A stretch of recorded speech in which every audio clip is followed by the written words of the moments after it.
following podcast is recorded and produced by Emerge, a media creators co-op, in affiliation with the network at bicbb-radio.com.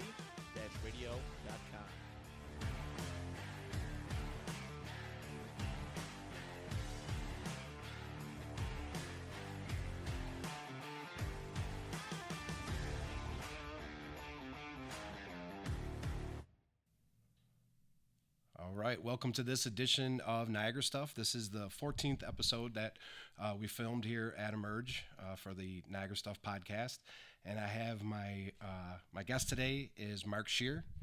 Welcome, Mark. Thank you for being here. Thanks. I've been hunting down Mark for the past year since I started the podcast, and he's like my, what do they call, white elephant or one of those things? Yeah, it only took us it felt like a year and a half or something. Right. But here we are. So Thank you for coming by. No problem. Thanks for having me. Yeah, awesome. Thank you. I when it comes to like the insider scoop and someone that I would think would be a great source for Niagara stuff in general is Mark Scheer, because you have your finger on the pulse every single day. Can you introduce yourself to the audience and just let us know who you are and what you do mainly? Well, somehow magically I've managed to be like a print reporter in Western New York for, I don't know, like 25 years. Yes. Good. So local journalism. I started at the now defunct Journal Register newspaper in Medina, which in a lot of ways is still my favorite job and my favorite time in life because... And when was that about? Late 90s. Okay. I think like 97, 98. Right. Which now is 30 years ago almost. Yeah, like, holy shit, it's weird to think, you know. Yeah, right. But I was like 14 and I wanted to be a reporter, so from that aspect, you know, I got to do what I wanted to do. Yeah, that's awesome. Good for you. And I kind of veered away for a while to do. I thought in school, and nobody wanted me to be a reporter. You know, my parents and stuff were like, "How are you going to be a reporter? You're never going to make a living," which you really don't.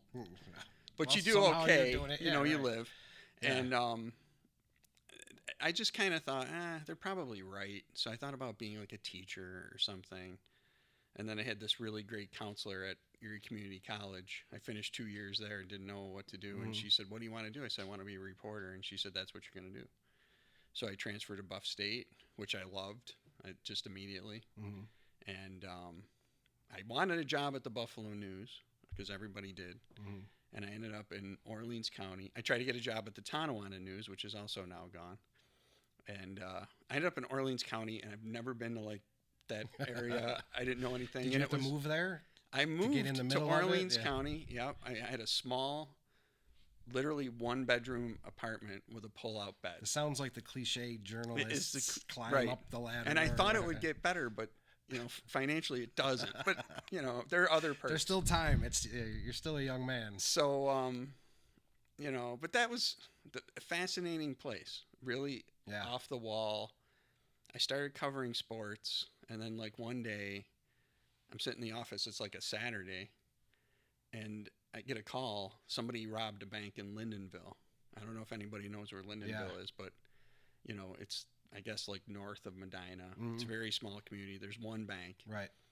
And I got there, and like somebody broke the window, and the FBI was there, and it was real thrilling and wild. That's the big news of the century, probably. Right. Went back and wrote that story, and got away from. I realized early on that like I love sports, but I did not want to cover sports. And this was the first big story outside of the sports arena. Yeah, I think it's the one I remember. You know, where it was like you're just the guy sitting there, and someone has to cover it, and I covered it, and I thought it was just so cool. Yeah. And I remember the FBI guys like really distinctly because it was like a cliched, like something out of a movie, you know. And the guys, somebody was there saying it's like the FBI. I go, the FBI. Yeah. You know, none of them would talk to me. It's only in the movies. Yeah. But I just kind of, I remember one night I was doing swimming scores, and I thought, this is the worst thing ever. Yeah. Like people would call it, no offense to swimming. Right. Or swimmers. But just the writing aspect of it is. It's very like, it was just like, I was like kind of a clerk, you know, and I was kind of bored by that. And the funny part about Orleans County was it had this underbelly of real news that I never imagined. That you could scrape to get down to the bottom of it, or? One of the biggest stories I ever did the first time was the hospital out there. A guy called very angry, do you know what's happening at that hospital over there? I said, no, sir, I do not. And he said, the CEO is bankrupting the place. And I said, well, do you have any proof? And the next day, an envelope came. Wow. I don't even know who this guy is to this day. It was minutes from a meeting that they had privately where the guy disclosed we're in trouble. Wow. I called the editor in Niagara Falls at the time, who drove out to Medina. He said, make your calls and print the story. Wow. That next day, like 3 board members quit. But the good part about it was the community came together and saved that hospital. Good. So now, are you nervous? Like as it's out, are you like shitting bricks that day because now your story? I used to be, of course. These are the things they should teach you in journalism school, like how to handle the pressure. It's not. I don't know if pressure is the right word. It's a concern. I can imagine though, like when you want to get it right. Yeah, I mean, you and don't if you're wanna, on the wrong side of the story, someone's going to be very pissed at you or whatever. The 3 people that lost their jobs or whatever the case might be, right? Yeah. They're coming gunning for you. This editor's name was Dan Bowerman. Great guy, great editor. I trusted him. Mm-hmm. And then he came out and looked at it. He said, "You got it. You got it. Nice. It's good. Make sure it's real." And the guy didn't make it up. I still to this day don't know who that person was. Maybe what I remember is when he called, he was swearing at me because our paper did a lot of stories about how great that hospital was. It turned out later, I believe he was a doctor or something like that. And he was concerned. What a scoop. How did it land on your desk? You just happened to be the... I answered the phone, just like always, right? Right. One thing I learned, answer the phone. Things I always tell people, answer the phone and talk to everybody, even if they sound like they don't know what they're talking about, or because so many times I've listened to a nugget of truth and found deeper truth that way. Like, oh, you know that? Who do you know? What do you know? And and then the documents, everything from there. It really taught me how important documents are. Yeah. Because documents are irrefutable. Nobody can say. Right.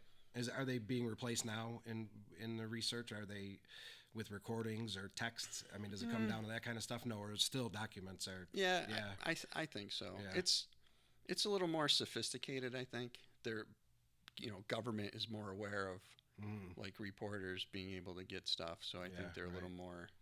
And Medina at that time in the universe. Oh, right. Lyndonville. Nobody thought, and I think they thought they would just kind of keep it quiet. Yeah. And small town underbelly. Yeah. The other weird thing was, I didn't know all this, but the police out there were like, I guess stealing is the right word. Like the drug dealers, ATVs and boats and all the stuff. Yeah. And then there was like a state police unclaimed kind of stuff. Yeah. Right. Wow. There was a state police investigation that one of the mayors decided to get launched, and I just kept covering it. And then I thought, wow, this is really fascinating. So, middle of nowhere kind of place. Jump from there to the Gazette, or was it a? Well, yeah, I got a job at the Gazette. There's an old publisher who one time said to me, "You skipped AA and went right to AAA," which is true. Right.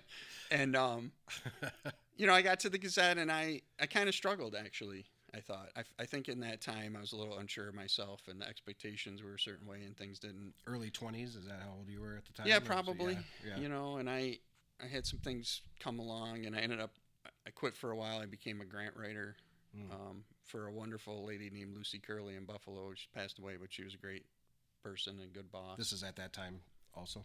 Yeah. So you're writing. You're practicing. I mean, either it's a grant writing or however, you're doing it. Yeah. At the time. I mean, you just write. Yeah, I mean, I was fortunate that I was able to leave college and be able to do some form of writing work. Yeah. And for the Gazette, how many years has it been now? Well, on and off. I went to Niagara Gazette in 1999. So I think I left 3 times and came back 4. Yeah, because I'm a glutton for punishment. But something's pulling you back. They keep pulling me back. I was at Investigative Post in Buffalo with Jim Heaney. That was recently, the most recent. During COVID, like 2002 or 2020, 21, I think it was. Yeah. And that was great. Jim is really, I think Jim sort of gave me the confidence to be more aggressive about, because there were times at the Gazette when I was sort of on an island going, should I do this? Is this right? Yeah. And Jim is more, do it. Yeah. So that was a great experience. That was during COVID, the whole COVID time. Well, like I said, 2021. So yeah, I mean, I left the Gazette. 2019 might be the worst year of ever in like terms of my reporting life, because I was an editor. We were shut down. Yeah. And all I did for like months and months and months was watch like Donald Trump and Andrew Cuomo talk about COVID. Right, every day. That was. And I think about it now and I think, oh yeah, that was. I mean, everybody did, awful. right? That was right. Tuning in and figuring out what we're supposed to be doing, and that was crazy. Yeah, crazy and time. I felt like maybe it wore on me more because it was like I had to do it. I think some people could kind of tune it out for a day or two, but it was my job, because what else would we put in the paper? You know, the governor. Yeah, nothing was really going on. People are turning to you for answers. The way you're looking at them, same way. Yeah, right. And I really had a lot of anxiety about the numbers and stuff. Yeah. I mean, I'll never forget the day Matt Winterhalter is our managing editor. Yep. He was then. Matt said, "Have you seen this thing about this Chinese virus?" And I had not seen it. Right. This is like 2019, probably December or November. He put it on like page 8 or something. That's Holy how much. shit. But he said, it's pretty weird. I mean, are you following it? Wow. And I started following it. I could not believe what was going on. Yeah. And then, so we kind of saw this coming. Wow. Early on. Yeah, I've never heard that from somebody I know. You know what I mean? Like having that much foresight. He just kind of, and we both were kind of, because they were building a hospital in China, I remember, and that's what really got us. Like, why would they throw up a hospital and all this? Oh, crazy. And then, who knew, we had the NBA game on, and our old sports guy named Kyrie was there, just the two of us, and it like broke in that whoever it was, I forget who it was, he collapsed or whatever. They took him and he had COVID, and they shut the game down. And yeah, right. And I remember that. Yeah, that night, and then after that, all sports started dwindling down. Yep. Yeah, right. And Tom Hanks was the other one. Right. Yeah, that was I'm in the newsroom, and like Tom Hanks gets COVID, and you're thinking, this is wild. Yeah, I guess like, I haven't thought of it that much since, because you get past it and kind of put it behind you. But now that you say it, that was some scary shit too. Yeah, and had what to believe and what not to believe. Yeah, and we had to find ways to keep the place open, and Were you at 3rd Street or on the corner at that? I don't remember. When did you move? We were at 3rd Street. Yeah, we were in the newer building. Okay. Yeah. Now how long has that been? I can't remember off the top of my head. I don't even know. 2000. I don't even know, to be honest with you. It's been a good 17, 18, something like that, or even longer than that. I think it might have been longer than that. Yeah. That could be right. Yeah. Yeah. I remember that's when I was involved pretty heavy downtown and going to the opening, like the grand opening night, whatever. Yeah. You can go up there. It was cool. Definite change. That building was awesome. The old one is. Listen, I don't want to get into it too much. Yeah, right. No, I know. Is it so insider scoop wise? Is it something turning into something now at all that are still up for I don't sale? really know. I mean, the Paladinos bought it. Yeah. And as far as I knew, they were going to do like maybe student housing or something. I thought that was coming up, or like in the news, and they had a plan before the planning board. I think he took out he cleaned up our press room, which was one of the big concerns, because that was kind of a mess, and that was a big job. Cleaned it up as far as all the machines and just took it out kind of thing, or if you can imagine, ink and all the it just was not a.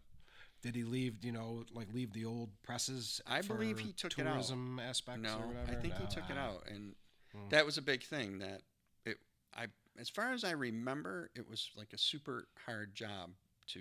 That's why we didn't want to do it. Yeah. Like the Gazette ownership, that and the roof. The roof was a mess. They didn't want to really deal with that stuff, so I think that's why they sold it. But that has potential. I've said a million times. If I said it once, I've said it a million times. My vision was always like moving Steve from Donatello's in as like our tenant. Wow. And like having the back room or a coffee shop or something. Yeah. Having the press in the back and just letting people like read newspapers back there. It's almost like Platters is too. Like you go into the front and can shop, but then they're making the chocolate on the side. You could see them in there. Whatever they're doing would be that would be cool. Yeah. Yeah, but it's a decision that was made in a different. Yeah. And it's real estate, so real estate's always of value, and you can sell it. And especially downtown Niagara Falls, people like to buy it and just kind of hang on to it for a while. I mean, it would have been nice, I think, if we would have been sort of the leader of okay, we're going to revamp our own building, you know, right, and still be there. And especially with this kind of stuff going on too, like with the rise in podcasts and different kind of broadcasting and journalism of that type, could have opened up doors in a different way for that building. But that's all. Everything's possible. Yeah, right. You know, but a lot of times it's kind of it's right. a money move. If we had the money to do it, we would have did it. Yeah. But any news on the Hotel Niagara?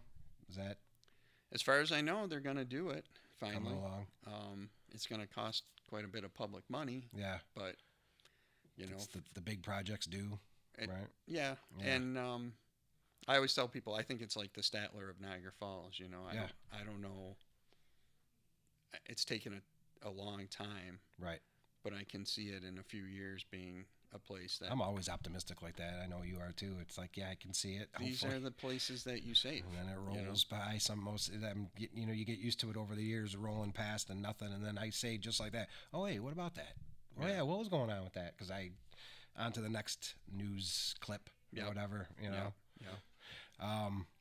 So now in Niagara Falls, for like current events and current stories, is there any big scoops on anything that that you're getting excited about, or that like what's in the news now that is probably, I guess, more attention grabbing, or I think for the city, again, it's back to the arena and the data center, because I think those are the two biggest things that I'm not sure people are following it exactly. I kind of wonder sometimes if people are really, but I'm very big over the years. What I've realized is before giant thing is done, everybody needs to know. Yeah. And everybody needs to get involved if they can. Right. Good example is this National Grid rate hike we just had, Yes.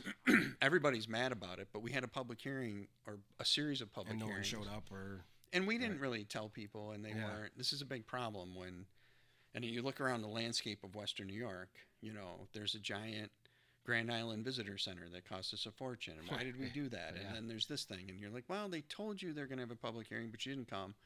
And now you have it and you hate it. Yeah. And I told you, or reporters told you, I hope. And that's a big part of the job. I like to tell people before something's done, this is what you need to know about it. Yeah. And if you don't like it, speak up. I always say this. This is my dumb saying. Have you ever seen the movie The Pope of Greenwich Village? Yeah, when I was a kid, but I mean... Mickey Rourke, Eric Roberts. Yeah, I don't... Famous scene. I don't mean to ruin it for everybody, but... Spoiler alert, 50 years later. The Pope of Greenwich Village runs Greenwich Village, and Mickey Rourke, and there's two low-level hoods sort of reclaim it. Okay. And Mickey Rourke bangs his fist on the table and says, I'm the Pope of Greenwich Village. Nice. Yeah. And that's all of us. Right. And when people complain about mayors or city council, I mean, you're in a city where, a few thousand people vote in an election where there's 47,000 people. Under 10,000, right? Under 10,000, routinely. Yes. And that's a huge problem. And if you can't get people out to vote, a lot of people don't know who their representatives are. They don't even know who to call. Yeah. The pool is closed and they don't know who to complain to. But when we do our job the best way we do it, this is just how I think it should be done. You have to try to reach people and tell them, like Paul Revere or something. Hey, something's coming. And is the people's voice, if 25,000 people voted, I mean, is there, especially with the arena versus the data center, is that something that the people voices can win out, or does it just land on the mayor's office? And no, I mean, that's the thing about government. This, like an arena, will be done on the backs of 4 people, the mayor and three willing council members. Really, I mean, they're going to have to get state money, I would imagine. So that's a question. Will the governor do that? There's a lot still with the financing side of it. But in terms of what the city has to do, it's really 3 votes. And that's a lot of power for just a few people. And that's true of anything they do. It's not... I remember when they shrank the size of the council, a lot of people thought that was a good idea, and I thought it was a good idea because it just kind of makes sense, fewer people. But in hindsight, it makes it easier to push something through with fewer people to deal with. 5 instead of 7. Yeah, you only have to win over 3. You only have to win over 3. Right, yeah. And that's what happens. Yeah. And the decisions in government are always made in a back room. It's already it's already decided. This is another reason why. This one's this was a weird one, and I'm at fault for not knowing all the ins and outs. And like I was saying earlier, I'd like to educate myself thoroughly on them before I ever speak publicly on it. From my point of view, I don't want to look like a dipshit without knowing exactly what's going on both sides. But as a casual observer, it seems I don't understand that parcel. That's one thing I don't get just from reading is why all of a sudden is that the hot parcel in the land of plywood. Every arrow points to that one piece. I don't get. Well, how about I like the dual thing. Let's do both. But at the same time, are either one of those the city savior? I don't know. Yeah, I think these are two giant things that have a ton of questions that the city would be much better off doing anything else. Mm-hmm. I mean, I'm doing these stories, and you're going to see these stories, and the mayor will bristle at this, and the council chairman will bristle at this, and Niagara Falls. Someone's going to bristle at Here's whichever the thing. way you went.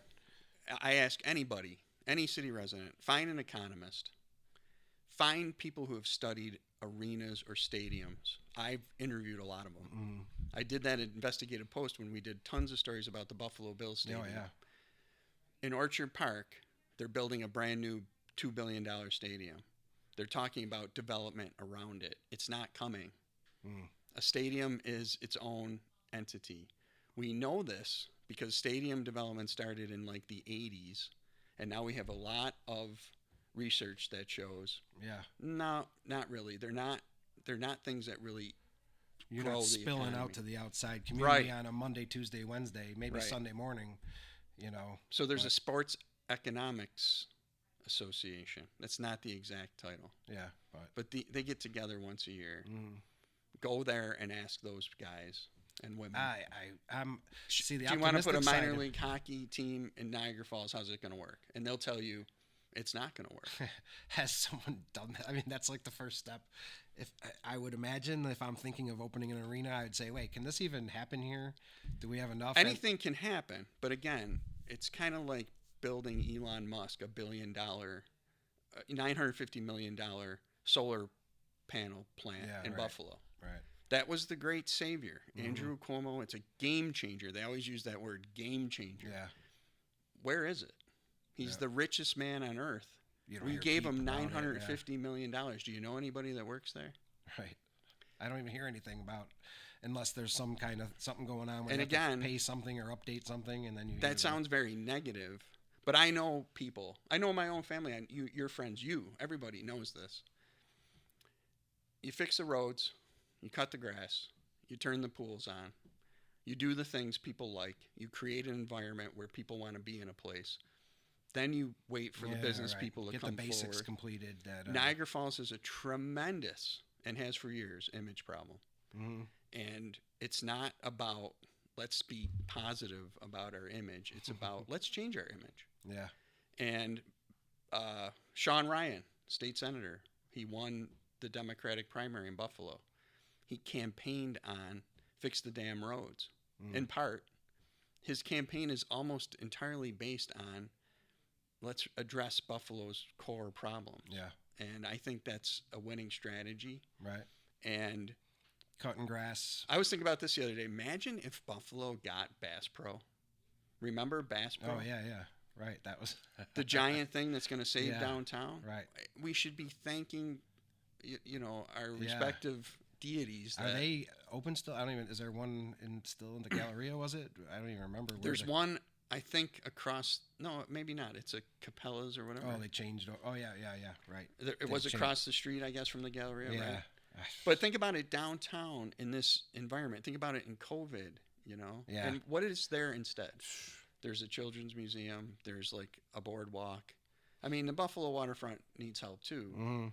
But I always say this: where families go and kids go, money goes.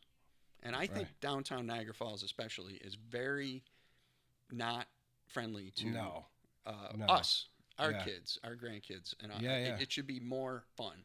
Yeah. At all levels. Yep. Even adult levels. I mean, the falls hold you over. We had relatives in town, my nieces and my sister this past 2 weeks ago.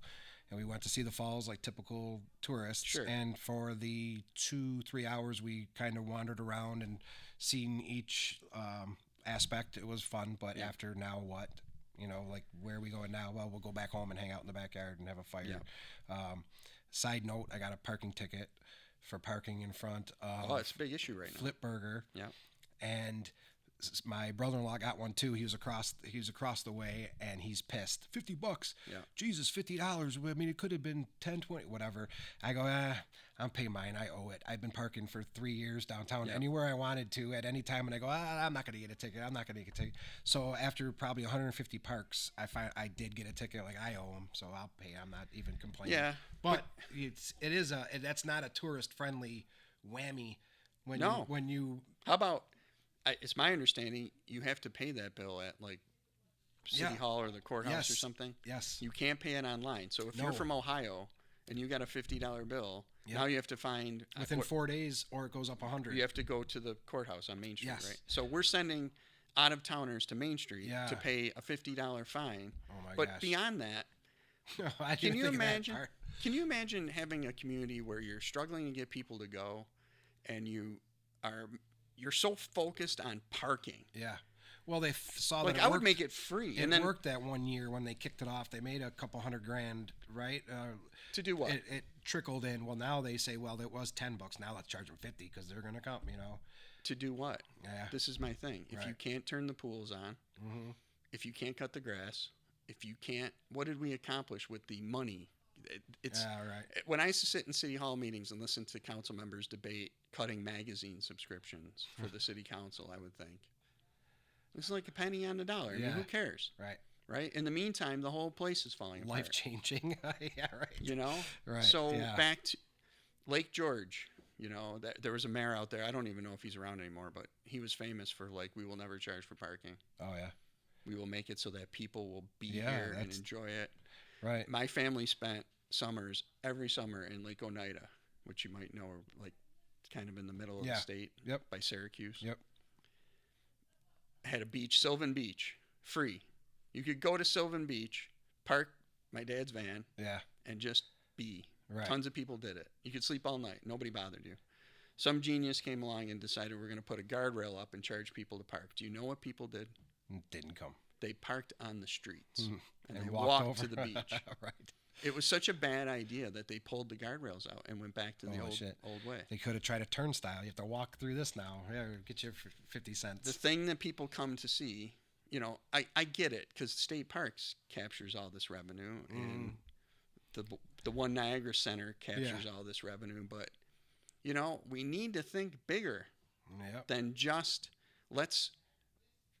this has been another thing with the city, we always like scamming tourists for 2 months while we rot for the rest of the year. Since 1850. Since 1850. Mark Twain wrote about this, Oh, yeah. And you can look through the hole in the wall for, 50 cents or a quarter or whatever. Right. And I think, I think one of the big missed opportunities is Buffalo, too, because, nobody comes to Buffalo. They might go see Buffalo once they come to Niagara Falls. People come to Niagara Falls. But both of these communities struggle. Buffalo has a $50 million or whatever it is deficit. I mean, can you imagine? And I think the two communities together somehow, and again, back to, I think the basics. I think you'd be better off hiring snowplow drivers. I still can never get over this. Who wants to be the hero in Niagara Falls on the city council or the mayor? Mr. Plow. Mr. Plow! Right. When I worked in an investigative post in Buffalo, we were by the convention center in downtown Buffalo. Every year, one day I park in my parking lot where I always park, and I'm walking by, and somebody is backing in this giant piece of snow removal equipment. And I asked, what's going on? You know what it is? It's the annual snowplow convention. Oh, and those guys go in there, and That's hilarious. They have like a rodeo where they drive the snowplows and stuff. And I thought, well, this is great. Yeah. People come to Buffalo who are snowplow removal experts. That almost should be like our whole industry. Yeah, that's funny. We should be so... Unleash them upon the land, right? We should be so damn good at it that we're like the capital of the world. And instead, every year, same thing. I don't know what I'm through, 5 mayors? Yeah. I mean, I will say that the current mayor, I get my street plowed more often, I feel. But mostly we have complaints about garbage. We have complaints about The same shit over and over the same again. Yeah. stuff. Yeah. And they make a big deal. They raise the salary for, like, you know, whoever, DPW guy, 17 to 19. And I'm like, Aldi's is paying 23. Yeah, right. Let's play him 30. Yeah. And all those guys, all those brilliant guys at City Hall, always, you know, well, we don't have the budget. We don't have the money. We're spending hundreds of thousands of dollars on lawyers and lobbyists for an arena that we might not be able to build. Yeah, right. And buying property back to get this property. I did the story. That property was purchased. It's 2 parcels by NFR for, I'll get the math wrong, but we are offering $4 million. It was like $1.5 million or something that they spent. Right. So they're already going to get more than they paid for it. But that $4 million is just the tipping point. I mean, there's a judge will decide what it's worth, and they want to put a $1.5 billion data center on it, they claim. Yeah. Now what's it worth? Yeah. This is the game we're in for, folks. I don't know why we're not being serious about this. We saw this already, by the way. It was called the Splash Park. Yeah. When the Seneca Nation got the rights to the casino at the convention center, the state had to acquire the Splash Park for that project. NFR owned it, went to court, said it was worth $75 million. They got 17 and change. Wow. That is playing out again. Brilliant right now. on NFR's side. You know, the slow burn is paying off, I guess. I hear these city officials say, "We're going to show NFR." Oh, yeah. Show them what? A check? You're right. If you had a $200,000 house, I gave you $4 million for it. You'd be Ha-ha, taking me out to lunch, sucker. You'd be kissing me on the cheek. Right. And when I talk like this, they all get very angry because I believe you should be very just plain about what it is. Yeah. Because I think you're the most well-informed person, one of the most well-informed people in the city. So yeah, I would come to you for your view. Always, I stress this to everybody. Anytime, you always do the research and go to the experts. Mm-hmm. If you can, you get the documents. What does it say? You think it's a vanity project? The hockey, the arena, is it? Or I can't quite figure out what it is. I mean, let's be clear. NFR wanted an arena. Yes. Okay. I remember that. The mayor was talking to them about doing a data center. These two things. Freaky Friday, they swapped. Something I think went wrong with the relationship. And turned them. But even that, I don't know. All I know is, as residents, taxpayers, here's what's important to me. Understand that when people say arena or Bass Pro or Aqua Falls or this kind of stuff, that is not really how a community builds, I don't think. I think a community builds, this is a great example, I think, of how a community builds. This building right here, you know, Rich Moranto. Right. Taking a vision and making it something. Yep. And one then person at a time till now the it's next up to guy, 50 people and then 100 and it's 200. rock soup, right? We all just kind of help each other and we support each other. And another thing, you always have to battle with Niagara Falls, that image, just in our region, right? Like, I don't know about you, but my relatives in Orchard Park think I'm going to get shot when I walk across I'm the gonna street. Get stabbed. Yeah, and I have to say, it's not like that at all. It's not like that. It happens, but it's a city with 50,000 people in it, so weird shit happens from time to time you're going to read, but overall, it's a tiny slice of the pie. New York City is mayhem. Yeah, right. But everybody goes there for the for the Thanksgiving Day parade. I might get stabbed. How fun. Tourism. Look at my scar. It's, you know, so I got it in New York City. There's that, right? We have to always battle that. But I think one thing about the people here, they're really good.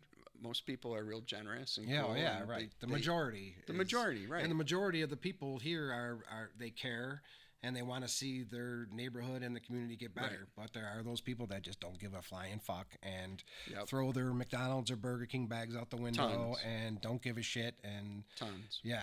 But you know what? That's what sucks. But I hope being optimistic is like we win that over. You know, I don't know when I get my honorary. I don't think I ever get my honorary Niagara Falls card. You know, I'm always going to be an outsider, which is not the worst thing. Yeah, I was gonna say that's your role, though. But yeah. At the same time, the thing I love about the Falls is like that asshole who throws that wrapper or whatever. we can criticize him, you know. Yeah. The people here, if you're an outsider and you do it, you know, to hell with you, you know. It's just a cool kind of way the place is. But these are the things you can build on, I think, that we just so often, I mean, think about, like you mentioned the Hotel Niagara. I mean, that is your history. Yeah. Done well. Yeah. That's a place where I think people from Orchard Park and stuff will say, you know, I'm going to go to the casino. We got to check out that hotel. Yep. I hope so.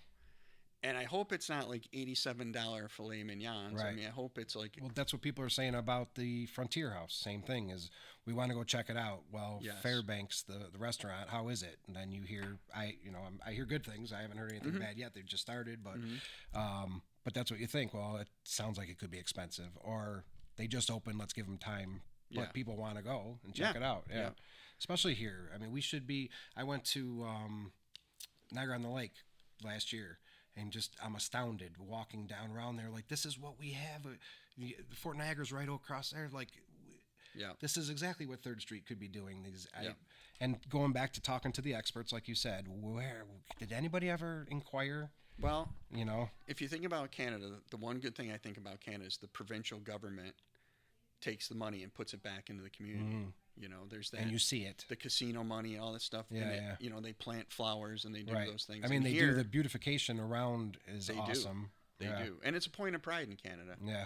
It just, in general, with Canada. And here, it's looked upon as, like, I think, not important or less importance or, you know, we don't do a great, and then, you know, we had urban renewal. We tore down the whole thing. We built a bunch of big box buildings that aren't terribly attractive. The only thing that was left is the Turtle, the Hotel Niagara, the cool buildings, like rattle them off, right? Those are and then on one hand, the United Office building. Yeah, those are our 3 biggies. Yep. And thank God, Palladino saved the United Office building. Yeah. And now the Hotel Niagara. And that was 100 years ago. 1925 is the cornerstone on those buildings. Yeah, pretty much. I mean, not the Turtle, but the Giacomo. Yeah. You know, when you travel, if you travel, you go to Boston or these places where everything's historic and everyone loves that. Mm-hmm. And here it must have been like, well, that's all old garbage. Old garbage from when? 1910 or something? People are foaming at the mouth like locals for a local history museum. I mean, there is the local history department at the library, which is a great place to visit, but it's not the same as an actual museum. Galen opened up the Daredevil Museum, and that's an awesome start. I mean, a very cool little building. But everybody has some shit squirreled away in their attic or in their basement, like old signs and things that, I mean, it would be an awesome local history. We get calls all the time. Yeah. Authors and people interested. They're always asking us about things like that. I send them to the library a lot. Where do you go? Yeah, right. That's what I always did as a historian. I get people who are researching books about the falls who want to know. And I'm like, well... Yeah. Go to the library. They have our archives. Yep. And there's a local history department, and they're astonished. That's all we can do. Yeah. You're not going to send them to the Wax Museum, you know, or the Haunted House. Yeah. But now with Galen's place, you could send some people that way. Yeah. And the tourism, the tour guides and things in the summer are, you know, they're everywhere. Yep. But those days in March and February, you're sending people to the Main Street Library. To get more information, you know. And when really it could be the people on the mouths of everybody walking the streets shopping and just think about the stuff that's happened here. You know, Tesla and all those things are just even the bad too. I mean, they throw that in there because it's part of the history. You can't ignore it or, you know, sugarcoat it. But I don't know. We have a lot of we hold all the answers.